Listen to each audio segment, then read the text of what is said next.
Good morning. Pre market report అనే అనాలిసిస్లో అందరికీ స్వాగతం.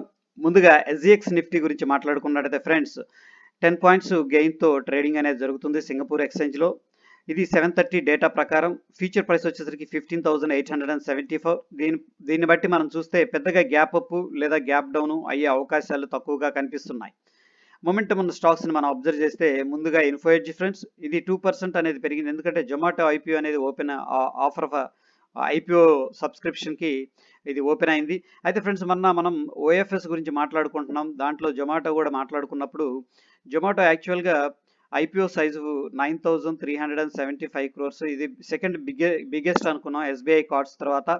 అయితే ఫ్రెండ్స్ దీంట్లో ఐపీఓ ద్వారా కలెక్ట్ చేస్తున్న అమౌంట్ 9,000, దాని తర్వాత 9,000 crores, దాని తర్వాత 375 crores వీళ్ళు ఓఎఫ్ఎస్ ద్వారా కలెక్ట్ చేస్తున్నారు ఆఫర్ ఫర్ సేల్. ఇక్కడైతే ప్రమోటర్ మనకి ఇన్ఫో ఎడ్జ్ అనమాట. ఒకవేళ ఐపీఓ బంపర్ హిట్ అయిందంటే ఇన్ఫో ఎడ్జ్ కూడా మంచి లాభాలు వచ్చే అవకాశం ఉంది. ఇన్ఫో ఎడ్జ్ అనేవాళ్ళు one of the biggest promoter. అది ఫ్రెండ్స్. నెక్స్ట్ పీవీఆర్ షేర్స్ అనేవి 3% అనేది పెరగడం జరిగింది ఫ్రెండ్స్. ఎందుకంటే మ్యూచువల్ ఫండ్స్ అనేది జూన్ క్వార్టర్లో మనకి స్టేక్ అనేది రైజ్ చేశారు, అంటే ఎక్కువగా కొద్దిగా బయింగ్ అనేది చేశారు. అందుకని ఈ డేటా ప్రకారం పీవీఆర్ షేర్ పెరిగింది. టాటా మెటాలిక్ అనేది మనకి 6% పెరిగింది ఫ్రెండ్స్. ఎందుకంటే మనకి 94 crores అనేది ప్రాఫిట్ అనేది అనౌన్స్ చేసింది జూన్ క్వార్టర్లో. అదేవిధంగా ఇన్ఫోసిస్ షేర్ అనేది మనకి పెరుగుతుంది ఫ్రెండ్స్. ఎందుకంటే బ్రోకర్స్ ఏమిటంటే ఎక్స్పెక్ట్ చేస్తున్నాయి Q1 రిజల్ట్స్ బంపర్గా హిట్ అవ్వచ్చు అని చెప్పేసి. ఓకే, దీన్ని కూడా మనం వాచ్ చేస్తూ ఉండాలి. నెక్స్ట్ టైటాన్ అనేది పడిపోవడానికి కారణం ఏంటంటే ఫ్రెండ్స్, ఇక్కడ జూన్ క్వార్టర్లో రాకేష్ జుంజున్వాలా స్టేక్ అనేది తగ్గించేశారు, అంటే అమ్మేశారు కొంత పోర్షను. అందుకని టైటాన్ మీద కొంత ప్రెషర్ అనేది కనిపిస్తుంది. నెక్స్ట్ ఎఫ్ఐ అండ్ డిఐ డేటాని మనం అబ్జర్వ్ చేసినట్లయితే ఎఫ్ఐఎస్ నెట్ సోల్డ్ చేశారు. ఇక్కడ వచ్చేసరికి 1,303 crores సెల్ చేశారు. అదేవిధంగా డొమెస్టిక్ ఇన్స్టిట్యూషన్ ఇన్వెస్టర్స్ వచ్చేసరికి 1,335 crores అనేది బై చేశారు. ఈ ఇద్దరిది కంపేర్ చేస్తే ఈక్విటీ మార్కెట్లో నెట్ న్యూట్రల్గా ఉంది ఫ్రెండ్స్. సో నెక్స్ట్ వచ్చేసరికి ఫ్యూచర్ అండ్ ఆప్షన్స్లో బ్యాన్లో ఉన్న స్టాక్స్ ఇవి వచ్చేసరికి granules India bulls housing finance, Vodafone Idea, Nalco, NMDC, Punjab National Bank, SAIL, Sun TV network friends. అయితే ఫ్రెండ్స్ ఇవి మనం ఫ్యూచర్ అండ్ ఆప్షన్స్లో ట్రేడింగ్ అనేది చేయలేం. లైక్ ఏంటంటే ఫ్యూచర్ కానీ ఆప్షన్స్ కానీ మనం బయ్యింగ్ సెల్లింగ్ అనేది చేయలేం. ఓకే ఈరోజు. బట్ ఈక్విటీలో ఏంటంటే మనం చేసుకోవచ్చు ఫ్రెండ్స్. ఈరోజు రిల్స్ అనౌన్స్ చేయబోతున్న కంపెనీ ముఖ్యంగా మనం ఫోకస్ చేయాల్సింది Wipro, angel broking, Avantel, Aditya Birla money, Cyient, Ganesh housing corporation, LNT, ఇది కూడా లార్జ్ క్యాప్ సెక్టార్ నుంచి, onward technologies, Rama paper mills, Rolatainers, sorry for this one. Okay, and next Tata Elxsi and Tata steel. So ఈరోజు మార్కెట్ చాలా వాలటైలిటీ ఉండే అవకాశం ఉంది. ఎందుకంటే మనకి పెద్ద హెవీ మార్కెట్ వాలటైల్గా ఉండడానికి కారణం ఏంటంటే మనకి మేజర్గా రిజల్ట్స్ అనేది రాబోతున్నాయి విప్రో నుంచి, టాటా ఎలక్సీ అంటే టాటా స్టీల్ నుంచి కూడా, అండ్ ఎల్ఎన్టీ నుంచి. ఇవి ఆస్కులేషన్కి గురయ్యే అవకాశం ఉంది. ఎవరైతే పొజిషన్స్ తీసుకుంటున్నారో దీనిలో స్ట్రిక్ట్ స్టాప్ లాస్ అనేది మెయింటైన్ చేయండి ఫ్రెండ్స్. నెక్స్ట్ మేజర్ ఇండిసెస్ మనం చూసినట్లయితే నిఫ్టీ 50 నిన్న 41 పాయింట్స్ అనేది పెరగటం అనేది జరిగింది. నెక్స్ట్ మనకి BSc Sensex 134 points. Next Nifty bank కొద్దిగా అండర్ ప్రెషర్లో ఉంది ఫ్రెండ్స్. ఓకే, ఆల్మోస్ట్ న్యూట్రల్ అని చెప్పుకోవచ్చు.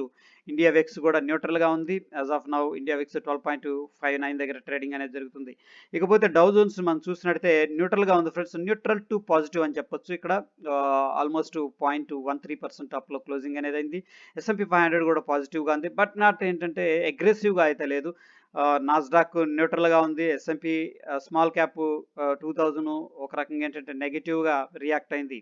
ఇక్కడ విక్స్ చూసినట్లయితే యాజ్ ఆఫ్ నవ్ అంటే కూల్ ఆఫ్లోనే ఉంది ఫ్రెండ్స్. ఈ విక్స్ కూడా షూటింగ్ అనేది జరగలేదు, బేరిష్ సెంటిమెంట్ అనేది రిప్రజెంట్ చేయట్లేదు. అట్ ద సేమ్ టైం ఏంటంటే బుల్స్ అనేది స్ట్రాంగ్గా లేదు అని చెప్పేసి డేటా చెప్తుంది. కమోడిటీస్ విషయానికి వస్తే మనం గోల్డ్ ముందుగా చూసినట్లయితే మనకి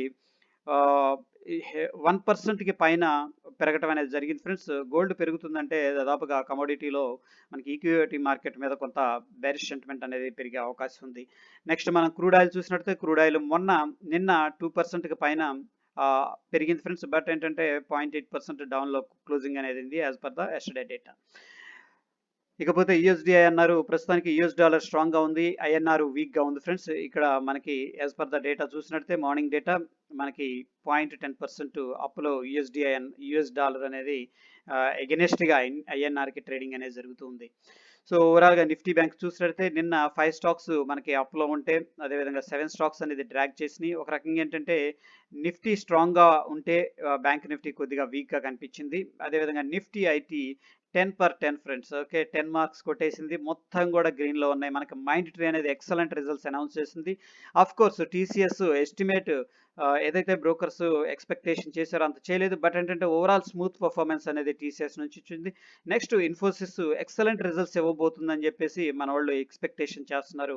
సో నిఫ్టీ అనేది వెరీ స్ట్రాంగ్గా క్లోజింగ్ ఇచ్చింది. నిఫ్టీ 15 చూసినట్లయితే మనకి 20 స్టాక్స్ అనేది పైకి వెళ్ళడం జరుగుతుంది. దాంట్లో 30 స్టాక్స్ డ్రాగ్ చేయడం అనేది జరిగింది. నిఫ్టీ ఫార్మా కొద్దిగా మోడరేట్గా బుల్లిష్గా ఉంది ఫ్రెండ్స్. దాని తర్వాత నిఫ్టీ ఆటో అండర్ ప్రెషర్లో కనిపిస్తుంది. 9 స్టాక్స్ డౌన్ గ్రేడ్లో ఉన్నాయి, 6 స్టాక్ అప్ సైడ్ ఉన్నాయి ఫ్రెండ్స్. ఇకపోతే మనం ఓఐ డేటాని చూసినట్లయితే ఇక్కడ వచ్చేసరికి మనకి మేజర్గా హడల్ అనేది కనిపిస్తుంది ఫ్రెండ్స్. మనకి 16,000 అండ్ 15,900 దగ్గర ఇది నిఫ్టీ యాజ్ డేటా. ఇకపోతే ఫ్రెండ్స్ మనకి 15,800 అనేది హెవీగా రైటింగ్ అనేది చేశారు. ఇది ఇమీడియట్ సపోర్టు. ఓకే, పెద్దగా మనకేంటంటే అప్ సైడ్ కావచ్చు డౌన్ సైడ్ కావచ్చు పెద్దగా మూమెంటం అనేది కనిపించలేదు. నిన్న న్యూట్రల్గానే ఉంది మార్కెట్ అంతా కూడా ఆస్కిలేషన్లో.